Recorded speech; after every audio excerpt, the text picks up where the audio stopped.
Welcome to the Deep Dive. Today we're exploring the 13th chapter of the Quran, Surah Ar Ra'd. That's the thunder. A really powerful title. And it actually comes from a reference within the surah itself in verse 13. Right, and it's got 43 verses packed with guidance. Absolutely. It touches on some really core themes. The truth of the Quran itself, Allah's absolute oneness, resurrection, the day of judgment. And the consequences, belief versus disbelief, what happens down each path. Exactly. Now, its placement is interesting, too, coming right after Surah Yusuf, Joseph's story. Yes, and some see a connection there, maybe moving from, Joseph's very personal struggles and reliance on Allah. To this much bigger cosmic picture on the rod. Kind of puts our own troubles in perspective, maybe. That's a great way to put it. Surah Yusuf zooms in on the individual trial, right, and how faith sustains you. Then Ar Ra'd zooms out, showing the whole universe operating under Allah's command. So our personal challenges are part of that bigger design. Precisely. Not just random events, but threads in a larger tapestry, you could say. Seeing that cosmic order can bring a different kind of understanding, maybe even comfort, to our own difficulties. Okay, and what about where it was revealed? Mecca, Medina. There's some discussion, isn't there? There is, yeah. Some scholars lean towards Mecca, others Medina. Some say maybe parts in both. And what does that maybe tell us? Well, it reflects that the surah addresses things relevant to different stages. If it's mostly Meccan, it's speaking to believers facing, intense persecution, offering reassurance. Exactly. If there are Medinan parts, it's also dealing with setting up a community, new challenges, maybe different kinds of opposition. It kind of bridges that early, difficult period in the beginnings of the Muslim society. So it's relevant across that transition. Makes sense. Okay, so our mission today for this deep dive is really to pull out those life lessons from Surah Ar Ra'd that speak to you, the listener. Insights for faith, for resilience, for just understanding the world. Sounds good. Where should we start? Maybe those mysterious letters at the beginning. Yes. Verse 1, Alif, Lam, Mim, Ra. Right, the muqara'at. These disjointed letters, their ultimate meaning. Only Allah knows. They're considered part of the Quran's miraculous nature. And right after them, a very clear statement. A very direct one. These are the verses of the book, the Quran. What's revealed to Prophet Muhammad is the absolute truth from his Lord. But then, immediately it says, most people don't believe. That contrast is stark right at the beginning. It is. It highlights something we see throughout history, doesn't it? Divine truth is presented, but human acceptance. Well, that varies. So it pushes us to think about our own conviction. I think so. To examine why we believe, to keep an open mind, and, to realize that truth being clear doesn't automatically mean everyone accepts it. Belief is a choice. Verse 2 then takes us upwards to the heavens. Yeah, a real shift in scale. Yeah. Allah is the one who raised the heavens without any pillars you can see. Just think about that immense power. And then it mentions Allah establishing himself upon the throne, the arsh, signifying his total authority, his dominion. And the sun and moon. Subjected to his laws, running in precise orbits for a set term. It shows this incredible order in the universe. It's not chaotic. Not at all. And the verse connects this directly. Allah manages all affairs, Yudabir al-Amr, and he makes his signs clear. So that we can be certain about meeting him, about the day of judgment. Exactly. That cosmic order isn't just out there. It's evidence of his oneness, his power, and the certainty of that final reckoning. Yeah. It makes you think about the order, or lack thereof, perhaps, in our own lives, too. Good point. Then verse 3 brings us back down to earth, literally. Right back down. Allah spread out the earth, placed mountains, rivers, made it livable. And the details are lovely, fruits and pears. Signifying variety, propagation, the continuation of life, and the cycle of day and night covering everything. Again, signs. Explicitly called signs, yes. For people who reflect, it's an invitation, really. Look around you mindfully. Don't just see the surface. See the Creator's wisdom in these everyday things. Verse 4 keeps exploring this earthly diversity. Neighboring lands, different plants. Yeah, you can have lands right next to each other, totally different. Vineyards, fields, date palms, some clustered together, some standing alone. All getting the same water. All irrigated by the same water. Yet Allah makes some fruits better in taste or quality than others. So unity and diversity side by side. Exactly. And this whole intricate system, it's presented as signs for those who use their understanding, their intellect. It's not just about noticing, oh, that's different. It's about pondering why. Appreciating the intelligence behind it all. Then, verse 5, a sudden shift in tone. It tackles the denial of resurrection head-on. It does. It expresses a kind of divine astonishment. How can you marvel at anything more than people saying, what, after we're dust, we'll be created again? It frames denial as a truly astonishing thing. Precisely. And it's very direct about the consequences. These are the ones who disbelieve in their Lord. They have shackles around their necks. Symbolic shackles of their disbelief. That's the understanding, yes. Binding them. And their end. The fire, eternally.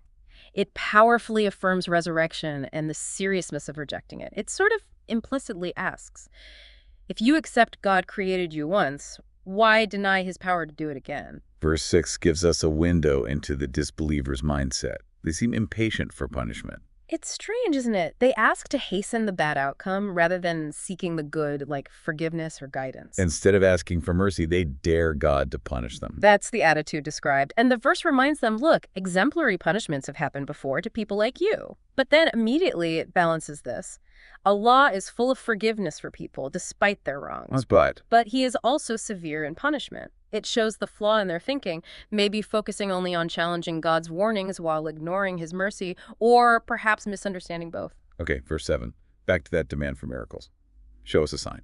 Yes, a recurring theme. Why hasn't a sign come down from his Lord? The answer given here clarifies the prophet's role. He is a warner, Mundir. His job is to deliver the message, warn people. Correct. And then it broadens out. A guide, Had, has been sent to every people. So it's not about flashy miracles on demand. The emphasis shifts. It's just the real miracle, the consistent sign, is the guidance itself, which Allah has provided continuously throughout history to all communities via their messengers. The core is guidance. Right. Now, verses 8 to 11, these feel really profound. They cover Allah's knowledge, divine will, our actions. They really do. Verse 8 starts with Allah's absolute knowledge of pregnancy, every detail, what every female bears, the shortening or lengthening of the term. Everything has a precise measure with him. Nothing is random. Nothing. Verse 9, he knows the unseen and the seen. He is the most great, the most high. Verse 10, doesn't matter if you whisper or shout, hide in the night or walk in daylight, it's all the same to him. He knows it all. Total awareness. And then verse 11 introduces angels. Yes, angels in succession, before and behind him, guarding him by Allah's command. But then comes a really crucial principle. The part about change. Exactly. Indeed, Allah will not change the condition of a people until they change what is in themselves. Wow. That puts a lot of emphasis on us, on human agency. It really does. Our inner state, our intentions, our actions, they matter profoundly. They're intrinsically linked to our outward condition within the framework of God's decree, of course.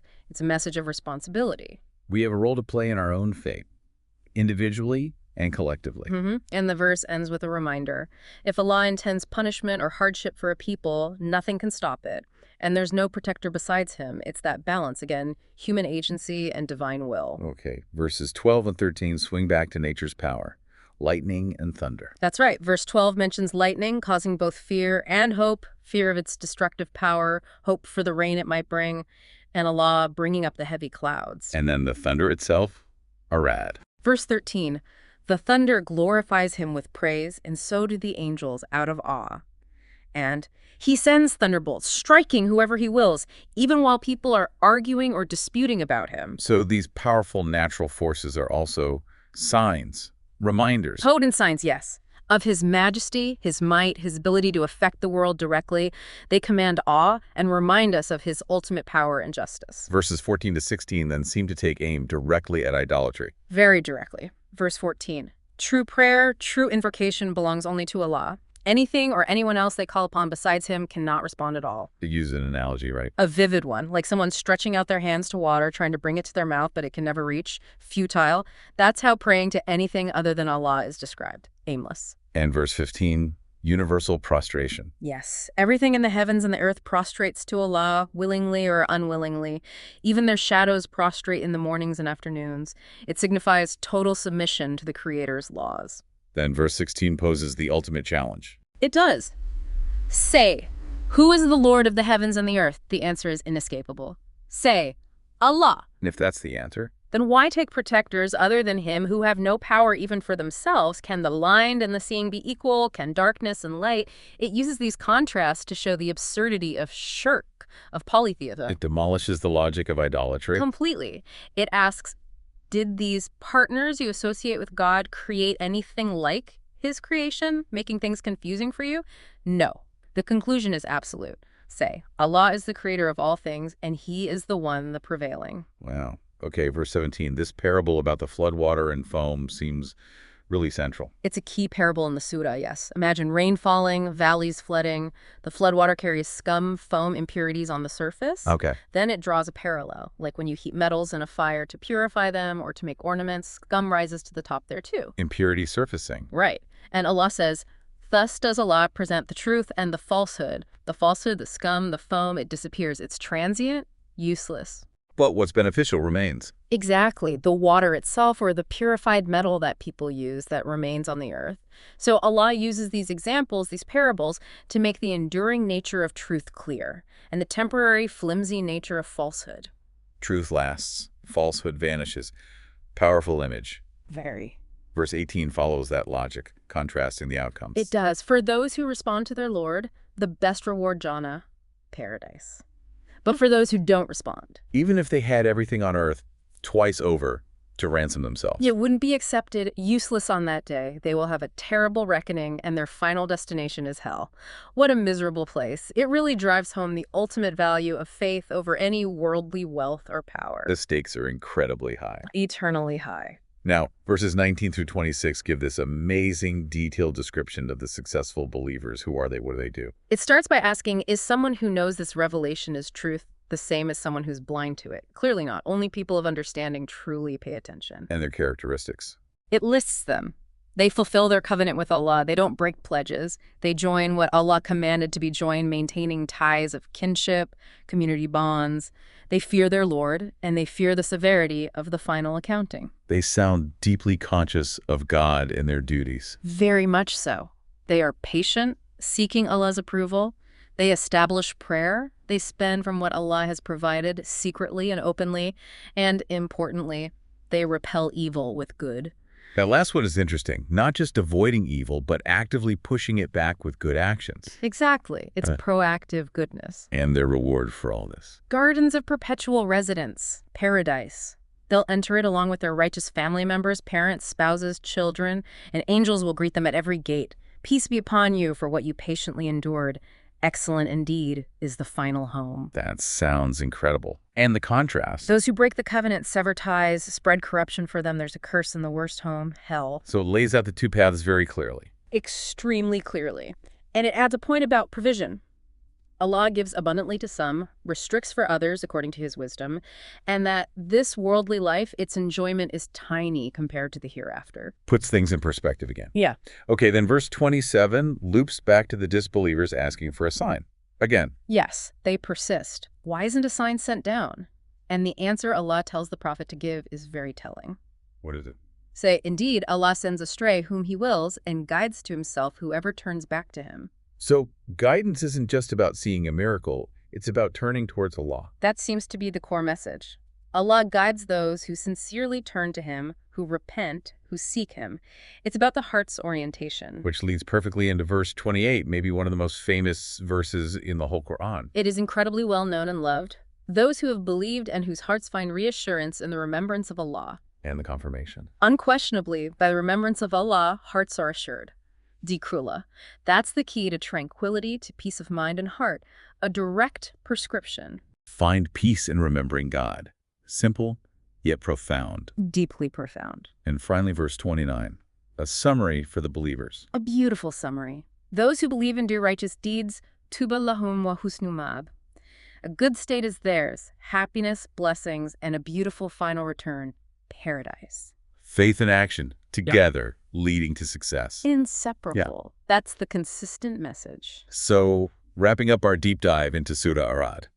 This chapter is about so much more than just thunder. It's about Allah's power, his knowledge, the reality of our choices. Absolutely. If we were to pull out some key takeaways for you, the listener, it would be things like really internalizing the truth of the Quran and Allah's oneness, accepting the certainty of resurrection, understanding that truth ultimately prevails over falsehood. And the importance of our actions, keeping promises, maintaining relationships, that fear of God that leads to consciousness. Right. Patience, charity, and that active effort to repel evil with good, all crucial. And perhaps that central promise, that real peace, that deep assurance for the heart, it comes from remembering Allah. That's a huge takeaway. Guidance comes when you genuinely turn towards him.